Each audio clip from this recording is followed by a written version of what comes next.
চিড়ে দিয়ে আর একটু গরুর দুধের মালাই দিয়ে এত সুন্দর দারুণ লোভনীয় রেসিপি বন্ধুরা, কি বলবো, খেতে কিন্তু দারুণ হয়েছে। আর বন্ধুরা, আজকে মজাদার রেসিপি বানাতে লাগবে প্রথমে এক বাটি চিড়েটা জল দিয়ে খুব সুন্দর করে ধুয়ে নিব। এবার এই যে ধুয়ে পরিষ্কার করে চিড়েটা মিক্সচারে দিয়ে দিব। ঢাকনা বন্ধ করে খুব সুন্দর করে পেস্ট করে নিব। তো বন্ধুরা, চিড়েটা খুব সুন্দর করে পেস্ট করে নিয়েছি। দেখো, এই যে একদম দরদরে করে পেস্টটা করে নিয়েছি, একটা বাটিতে ঢেলে।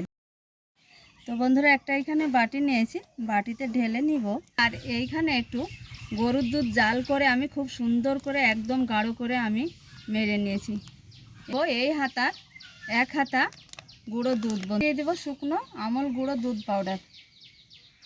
এই চিনিটা আমি গুঁড়ো করে নিয়েছি আগেই। এইখানে মিষ্টি অনুযায়ী মাপ করে একটু চিনি দিয়ে দিব।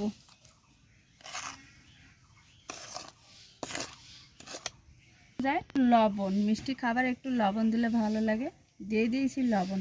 এবার খুব সুন্দর করে শুকনো উপকরণগুলো খুব ভালোভাবে মিশিয়ে নিব। বন্ধুরা দেখো, খুব সুন্দর করে সব কিছু উপকরণ দিয়ে মিশিয়ে নিয়েছি। আর ব্যাটারটা দেখো, গাঢ়ত্বটা তোমাদের দেখায় বন্ধুরা। এই রেসিপিটা কিন্তু দুর্দান্ত স্বাদের হয়, খেতে খুব ভালো লাগে আর লোভনীয় রেসিপি বন্ধুরা। তো ব্যাটারটা একদম ঠিকঠাক রেডি করে নিয়েছি। দেখো, এবার চলে যাব একদম উনুনের কাছে বন্ধুরা। বাটিটা খুব সুন্দর করে তেলের সঙ্গে ডুবিয়ে নিব আগে।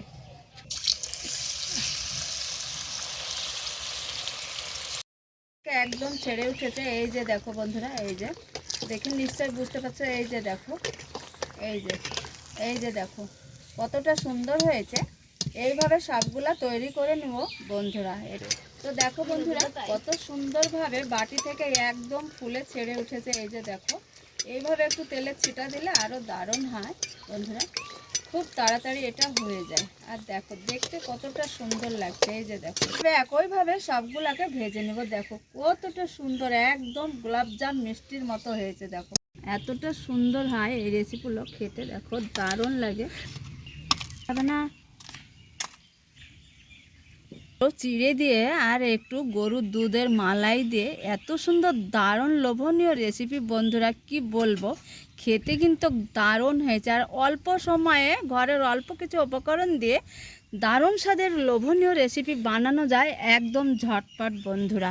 একভাবে রেসিপি না বানিয়ে খেয়ে একটু অন্যরকমভাবে রেসিপি বানানোর চেষ্টা করবে, খেতে কিন্তু দারুণ লাগে এই চিড়ের মালপোয়াটা বন্ধুরা। লাগলে অবশ্যই লাইক কমেন্ট চ্যানেলটা সাবস্ক্রাইব করতে। আর এই পর্যন্ত পরবর্তী রেসিপি নিয়ে তোমাদের সঙ্গে দেখা হচ্ছে। যেখানেই থাকো ভালো থেকো, সুস্থ থেকো, তোমাদের